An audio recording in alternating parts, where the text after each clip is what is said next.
Good afternoon, everyone. How are you guys doing?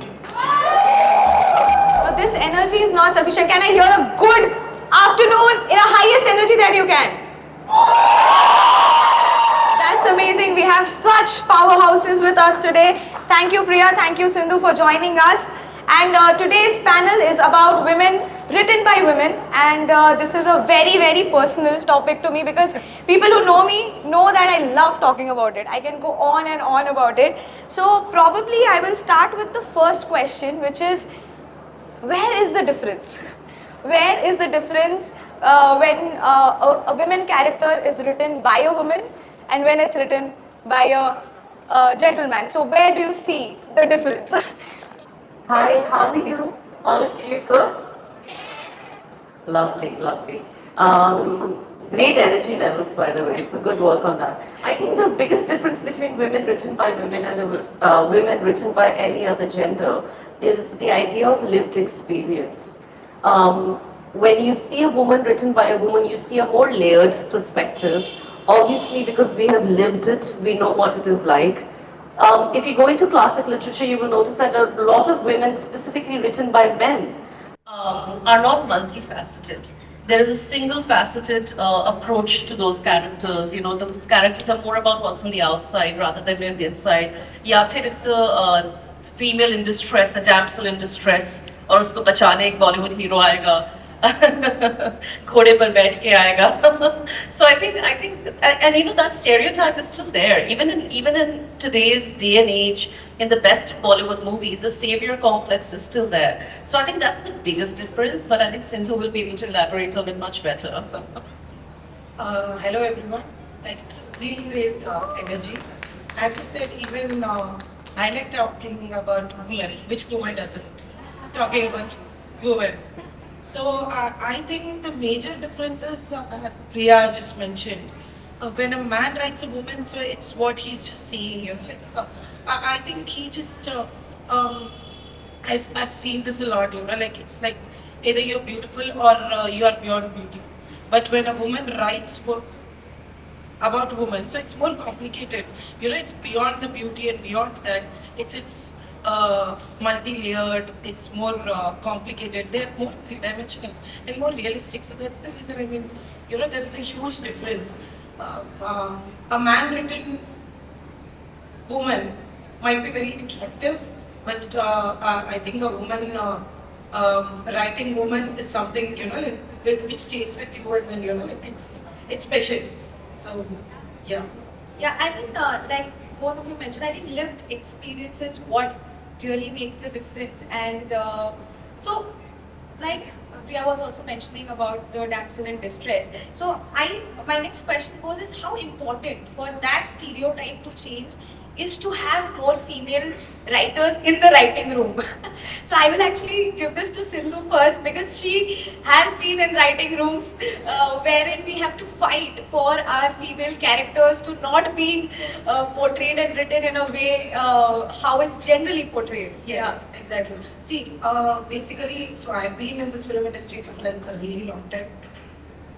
So I was always got into a team because they just want a female perspective of Yes. a character, only of the female character. Yes. But you know, there is a perspective of a woman. I mean, you know, just like how a man has a perspective. So even women have perspective of all the other characters. So it's not just women written by women. You look at a man written by a woman. It's so different. So I absolutely. mean, you know, the experience of understanding of a woman is so different when compared to a man is what I feel. So I am always asked for a female point of view only on the female characters. But my forte, what I actually want to change is not the women. I want to change the man living in women. So that's what I try to make sure. So you know, like I'm still trying really hard whenever I'm in a writer's room. So now I'm kind of in a position, you know, like where I know my perspective, you know, like I don't want somebody to come and tell me. So I need a man in my writing room so that I can change your perspective of how the man is.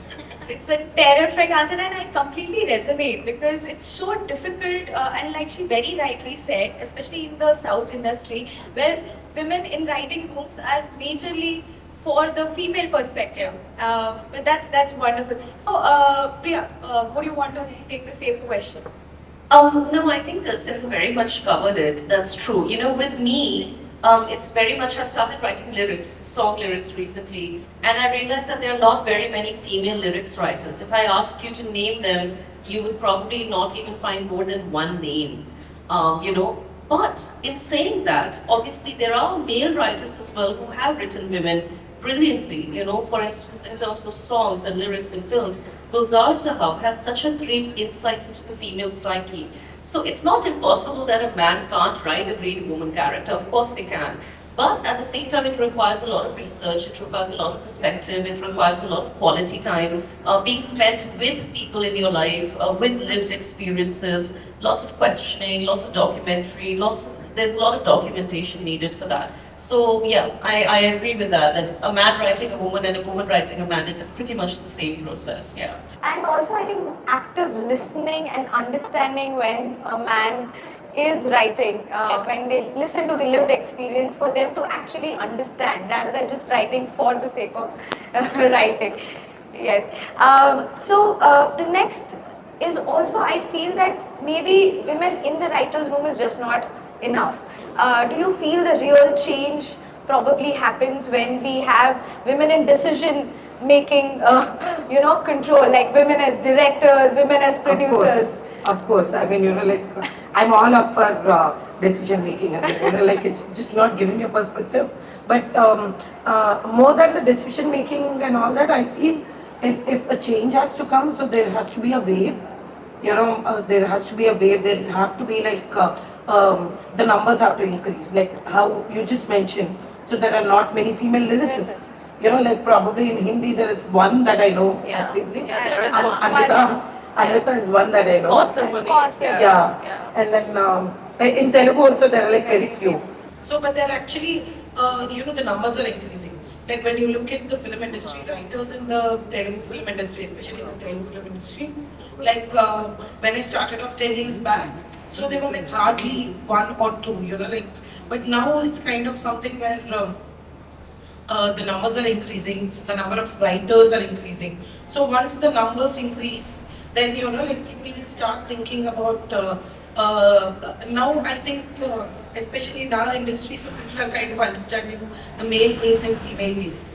So I think Hindi is kind of going there somewhere up to an extent, and even Malayalam industry, but it's to Telugu industry. So the numbers, the more number of people that are there, so probably that will change the way people look at a character. And then if a woman is writing a film or a book, so it will just not be limited to like a chick flick or a female oriented one, but would be termed as an art form that people will want to look into. And also the more number of people that are coming, the more number of women that are coming at the same time will create that wave. So not one person can do that. Absolutely, and Sindhu, you are the reason for me getting into this. Can you give a shout out for actually passing on the baton to more female writers in the industry. And actually, we had Praveen Kandrekula yesterday, the director of Cinema Mandi, and he actually put out on such a very nice. So his next movie is Parda, which is three women on a road trip, and he said that I don't want to market it as a female-oriented movie. Because why is it called a female-oriented movie? We don't call a movie with a hero a male-oriented movie. So I think that is that like that perspective also needs to change, where writing is movies and stories are being portrayed as women as a strategy, female-oriented, as a marketing strategy and thing. Yeah. I have a poem about this, which is called Art Has No Gender. And in that poem, there is this line that says, I get a call in the afternoon saying, so what is it like being a female artist? And I say, well, same as being a male artist, except you don't get asked that question. Exactly.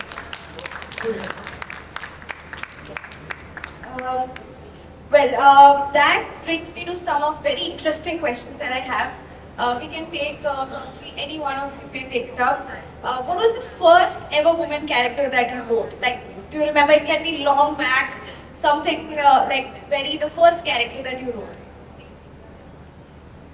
Oh, my first character was myself. I started writing when I was 12 years old, and I've always had main character energy. I was always the protagonist. I was always the heroine of my story. My first female character was always me, and I have always enjoyed writing non-fiction a lot. I started writing fiction a couple of years ago, and my female character was also a very strong and powerful woman. So yeah, and I think it's, you know how Frida Kahlo says that the best subject she paints is herself. It's my experiences are very similar. All my love poetry is based on my love life, which has been going on for a very long time now. See, I mean, like, yeah, my first female character is also kind of myself. I think that's where we get the most inspiration from. And then once you keep growing, the more number of people that you meet. So as your perspective, see, as humans, so we keep changing every day. Just like like when we were born, we were just crawling, and now we are standing, walking. So like even our mind changes every day. So the experiences that come into my life, so that changes my perspective, and that's how the interpretation changes. And ironically, my first character, the first character that I have written, and I've also I mean, it was the main protagonist in my first film. So she's actually very flawed, because that was how I was. Women are flawed. Okay, I might be strong, but I have my own flaws. So that's the reality of it. Coming back to again, a male writing a woman, so there is always black or white, so there is never gray. But actually, in reality, aren't always. We are all gray. That's so like we're flawed. Yes, I resonate with that completely. My first fictional character was also a flawed character, because I think I'm so tired of seeing women as being, oh my God, either she's the purest woman on earth or she's the villain. Yeah. Either she's Kamalika or she's what was the one in क्योंकि सास में तुलसी या तुलसी है या कमोलिका बीच में कुछ है ही नहीं. And the reality is that most of us women बीच में ही हैं. हम कभी तुलसी और कमोलिका भी बन सकते हैं, but we are in the middle somewhere. Yeah. It's a lovely way of putting it. And I also feel that even like post the first character, when we move it to the other characters, each character does have a little bit. They might be completely different from what we do and how we are, but it will have those little characteristics from our own life in them. We have to like address the elephant in the room, which is the beautiful poem. We are difficult women. I was when I was prepping up, I was thinking, I would ask Priya to recite a few lines, but she's been so kind and she wanted to recite the whole poem. I would let Priya recite first, and then I will probably ask my question on this. Sure. So, how many of you, especially the women in the audience, the girls, how many of you have been called difficult growing up? Ki beta, you're being too difficult, yeah? That's pretty much all of us. Great. So this poem comes from there, because growing up I was always told that I'm a very difficult girl. And when I fell in love, I was always told I'm a very difficult girlfriend. And now my husband tells me I'm a very difficult wife. So I thought I would write a poem so that when my son grows up, he knows that why I'm a difficult mother. It's called We Are the Difficult Women. We are the difficult women.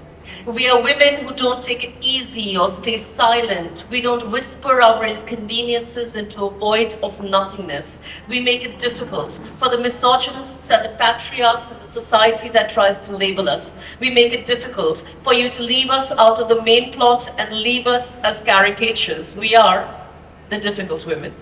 We laugh loudly, love proudly, and face heartbreaks like a curtain raiser. If you look deep into our history, it is full of such trailblazers. We write the most beautiful verses, we tell the wittiest jokes, and we narrate our success stories. We cry on each other's shoulders, we howl and yell each other's victories. We are the difficult women.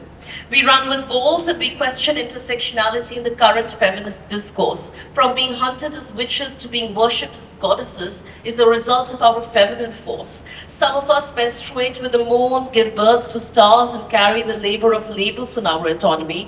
We celebrate that being a woman is simply identifying as a woman. without the conditioning of a gender binary. Yes, we are the difficult women. We are the difficult women. We are the difficult women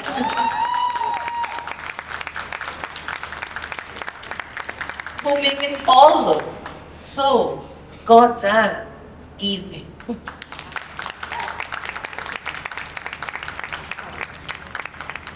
When I first heard it, and even for the nth time now, because it's still kind of, I get goosebumps, and I think it resonates with so many of us. So thank you for writing such a beautiful piece for all of us. Thank you, thank you. You actually answered my question before you. I wrote a poem about your question. My question was that what draws you to this to these themes, and I think you already answered those questions. So I want to talk about a few themes as like female friendships. How important are those kind of themes when they are being written in stories, and how the perspective of women in terms of these themes are shown, and how do we change those kind of themes when we are writing such? Writing about female friendships, I think, see, again, I don't know why I'm doing that, but I'm kind of differentiating, like how men show female friendships and how women show female friendships. So, I have this huge problem when, like when I see two women talking about only, guys, and then they kind of think, like this also happens in a social setting. So this is beyond writing. So I have like a lot of guy friends. So I see that a lot of guy friends sit and then they think that if I'm talking to their wives, so they kind of assume that my wives are actually talking about his husbands. But I am like, no, none of them care about you. Do you even understand? And then it's like really hard for them to understand that like women can talk beyond the guys or sex, but the reality is, like when women sit and when we talk, we are going deeper into what our thought is, what our goals are, what we want to actually do, and then the perspective of what people are looking at us as, like. See, when I'm generally always asked, how difficult is it for you as a woman to be in the film industry? So I've answered this question like a number of times. So I want to be asked beyond that. Like just like how you are asking us questions beyond, how difficult it is to be a woman. So, it's nice to talk about those intricacies and stuff. So when we are showing female friendships in films or in our writing, so talking beyond all these things is actually nice. I mean, I think these things will give an insight into what women really are. I don't care even if we are like termed as, uh, feminists. According to people, that's actually a really bad word according to the major part of the society. But like that's what feminism is all about. Not talking reality about what people are. So I think it's really important to. So I think you should take over and. Female friendships. Have you guys watched the All We Imagine as Lights, the recent Yes, film? yes. I really enjoyed the film. And I really enjoyed how women are shown to be colleagues with each other, friends with each other, helping each other even though they're not really friends. And those little moments between them, those moments of leisure, the moments of not doing anything. Absolutely. It's, a lot of people have objected to a lot of scenes in the film. People are like, oh, why did you show a woman peeing on the ground? Or why did you show, yeah, so like, these are all lived experiences. At one point in time, we have all done that. Why did you show a woman just dancing in the middle of the script? It was of no use. It is of use because women do dance in their normal everyday lives as well. So I think to me that perspective was very refreshing for me to see in a film perspective, which you can't always see in a book. But in books as well, to see flawed characters and to see female friendships work out in a certain way, it's actually very refreshing and should happen more often. Yes, absolutely. And I was just about to point out that I think the female friendships, the most beautiful is we don't do anything. Yeah. We would just love to sit Yeah. and just have like the presence. Yeah. And I think that's the most beautiful part of female friendships, and having that reflect in movies and books is very Important. Very yeah, important. yeah. And not showing women as constantly competing with each other. Yes. You know, I grew up in a joint family, Yeah. and in a joint family, cousins are always being put against each other. You know, our height was always getting measured. अच्छा money की height इतनी हो गई है, प्रिया की इतनी है. Our complexion was always getting measured. ये गोरी है, ये काली है, ये constantly. So I was talking to my cousin the other day, you know, now that we are in our late 30s and we are both mothers, we live in a completely non-competitive environment. I'm so happy seeing her happy. She's so happy seeing me happy. And we talked about how when we were growing up, we were always vetted against each other, her and I, always. Everything was a competition. Maths ke marks se leke kitne centimeter ki height hai, everything was a competition between her and me. And it was the society that was doing that to us, including our parents and families. So this idea of women constantly competing against each other, backbiting, jealousy, I'm not saying that those things don't exist. They exist with every gender. But the idea of just women being happy with other women and being in a non-competitive environment, it has to start from home. When it starts at home, it will go into schools. When it starts in schools, it will go into literature. Then it will get into media as well, because everything is a reflection of the life we live at home. So that's really important. Exactly. You know, there is also this perspective that women can't work with each other. But I think a team of women together is Brilliant. stronger Yes. than any team. Yeah. You know, like I think the every film that I've worked with from the time I was a director, so I had like a strong women team. You know, like my first film, so me, my writer, my production designer, who's also my sister. So as you said, you know, like we had three sisters growing up. There was always a competition. You know, the parents were actually doing that. My mother was like constantly, you know, like, okay, she's tall, she's like this, she's good with this, you're not. So all these things, you know, we are kind of pitted against each other, and you know, growing up with that sort of a negativity doesn't. It doesn't help. It doesn't help. So you know, once you grow up, once you get out into the society, once you actually meet other women, and then understand, you know, like, damn man, women have to support each other, and that's kind of the best thing that can happen. So that's when you kind of realize all these things, and you know, it becomes really healthy. So we fight, of course, you know, like we are human, and when it comes to, you know, your profession or personal lives, so we do fight, but we also make up really fastly. I mean, you know, like. It's okay to be emotional. Who isn't? So we are emotional when it comes to, you know, like friendship stuff, you know, like those jealousies, those competition, but it doesn't matter, you know. Healthy competition. Yeah, the healthy competition. I mean, the competition is not about work or anything, but you know, like those little things, those happen. Where doesn't it happen? Yeah. But you know, like going beyond that, and as you said, you know, just relaxing and then, you know, trying to make it happen. Yeah. Just my film which just released yesterday. So it's me and my friend, and it's like a whole team of female filmmakers, like the producer, director, the presenter. The main lead is actually a 13-year-old girl. Yes. So all of us, we have been waiting to see the light of the film from the past 2 years. Wow. You know, Yeah. and then you know we have stuck around with that. You know, there's a lot of pressure, stress of your film getting released. You're waiting for it to have a good release, and then you know, like being through that difficult phase has actually made our friendship even grow more. Yeah. You know, like personally, professionally, everything grows when you can like have that sort of a support system. So. No, absolutely, and I think like both of you mentioned, it starts at home. It has to, And but I think all three of us will resonate that for us to get there, it took us a long time to learn that. Like because the conditioning was at home, and then when I actually probably when I was in college is when I realized that we need to support each other, just not for ourselves, for all of us to grow, and there's sufficient place. Yeah. For all of us to stand on the podium. There doesn't need to be one podium, and we have to do it collectively.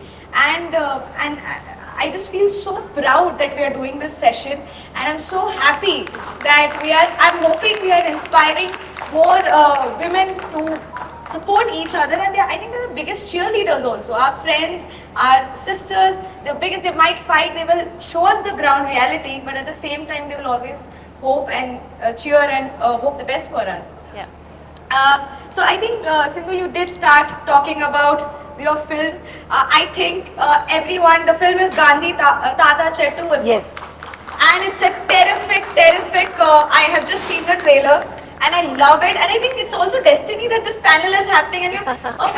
And we have a 13-year-old female protagonist of the movie. Sindhu, please tell us the journey of this and the character and everything. So basically, Gandhi Tata Chettu is like a dream that, like has finally seen light after 5 years. Like, I think in 2020, so, like during the lockdown when we were not doing anything, so it was just me and my friend, my best friend. So we are basically, we've been working together since a very long time, as a director, writer, now as a director, writer, and me as a producer. So we have worked in like different combinations, like, and it kind of works with us. So she came up with this idea. A friend of us told about this idea and then she kind of liked it and she pursued it. And suddenly as she started developing the story in half an hour, the protagonist became a 13-year-old girl called Gandhi. So why not? And then, like with that script, so we went to like a couple of investors. So she went to like a lot of producers, but she was rejected by a lot of them. Saying, like everybody liked the story, but they're like, who's going to watch a film with a 13-year-old protagonist? So I was like, chalo, I'll produce it. I did not have any money. I just had 5,000 in my bank account. I like, let's make this happen. And then we kind of, I got in touch with like a crowdfunding platform. Wow. I was like, okay, let's try this. Kya jayega? Let's just, even knock on this door. And then we kind of pushed it and we were about to raise the funds that we needed. So, and then, like suddenly it became a crowdfunded film. And then while we were kind of casting for the film, so Padma, my friend, the director, so Padmavati Mallade, so she auditioned a lot of girls because, there is an important thing that the girl has to do. She has to tonsure her head. So there were like a lot of girls. We didn't even understand. The whole point of the girl shaving her head is so important for the whole film. And then the director actually wanted to kind of say that you are beautiful no matter what. But there were a lot of girls who were kind of so scared to even agree to shave their head. And then there were like parents objecting, like how can you ask a teenager to shave her head? It's against our culture or whatever. But we wanted to go beyond that. And then during this time, so we met Sukruti. So Sukruti happens to be a director, Pushpa's daughter. So I just bumped into her along with Sukumar sir because I worked with him. And then I was like, I told Padma, why don't we try her? So the first thing, she was like, okay, she heard the script, she liked it. So when Padma said that you have to shave your head, she was like, cool. I want to shave my head. Like, it's so cool. Yeah. So, the parents again were like a little skeptical, like, nahi. The mother and father, like, obviously, like, even the sir is a director. Yeah. But, like, when it comes to the daughter, they have certain things. But she was like, it's just hair. That's it'll grow back. Yeah, it's just hair. Because that's the whole point of the girl in the film, like. So that's how she came into the picture, and then, she brought so much light, and it was like, we waited all these years because she could be a part of it. And then, like Tavita Sukumar, Yes. so the mother of Sukruti. So she was a great support system to us, like she was there throughout, helping us throughout. So she came on board as a presenter, and then, like that's how the whole thing where it started off as a very, something that we always do, like me and Padma sitting together, just discussing stuff randomly, became a film which is just released 2 days back, and then like it's doing really good. Terrific response and Yes. so many great reviews that are coming your way. Congratulations. Thank you so much. And also, I think this whole story talks about the perseverance of a woman. I think that is the biggest strength we have as women. So I will probably have the last question of this session, and then we can open it up for Q&A. One a woman character that you both enjoyed, something from the book or from movies that you have liked and enjoyed over the time. There is this novel called The Girl in White Cotton. It is written by Agni Doshi. And the female character, the main protagonist, is a wonderfully flawed woman. Sometimes while reading the novel, you'll be like, why is she thinking like that? And she has a very weird relationship with her mother. It's a strange relationship. And that book stayed with me. I read it like 2 years ago, but that book is wonderful. If you haven't read it, you should. I can actually see that novel becoming a film. It is that great. And the protagonist has so many layers to her psyche, to her mind, to her life, to her character. It's just absolutely breathtaking. So, female characters that I like, I mean, it's kind of tough. There are like a lot of women that I like. But I think, like not currently, but there were like a couple of films that came in the 80s by this director K. Vishwanath Garu. Like he is one of those men who has perceived women better. The all the women that he's written, especially a film like Shankarabharanam or Sagar Sangamam. I mean, I like the layers that were given. I mean, the things that she does to have a smile on her face. Those are like real moments, and then like I always resonate that to all my characters that are there, and even they're not very vocal. They're not very vocal. They're very multi-layered. They're silent. So there's the character in Shankara Bharanam. She doesn't even have a dialogue, but like it's her actions that speak.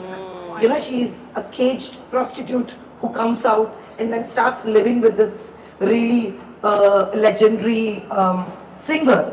A celebrated Carnatic singer.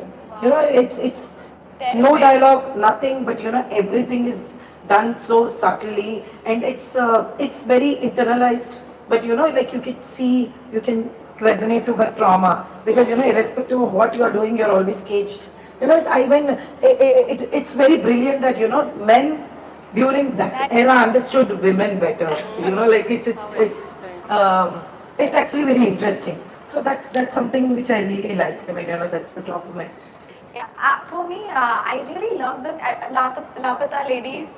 Yes. I love Manju Mai's character. Yes, What it's so good. It was so good. One of my favorite. Like I was whistling Yes. throughout the movie whenever she spoke. Yeah, you wanted to. No, I was just agreeing with you. Yeah, it was wonderful. Well, that was Everybody agrees with Lakta ladies. Manju Mai. She like spitted fact, truth bombs throughout the movie. It was terrific.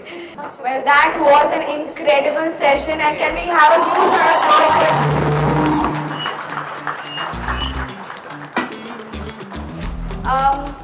I'll just take a minute to announce that we have Priya's Ishq Hai performance from 5:15 today.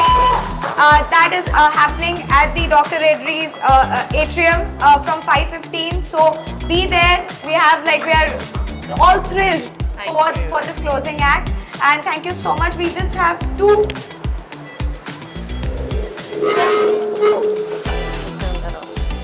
small token from the NRP store. It has journals, postcards. Thank you so much.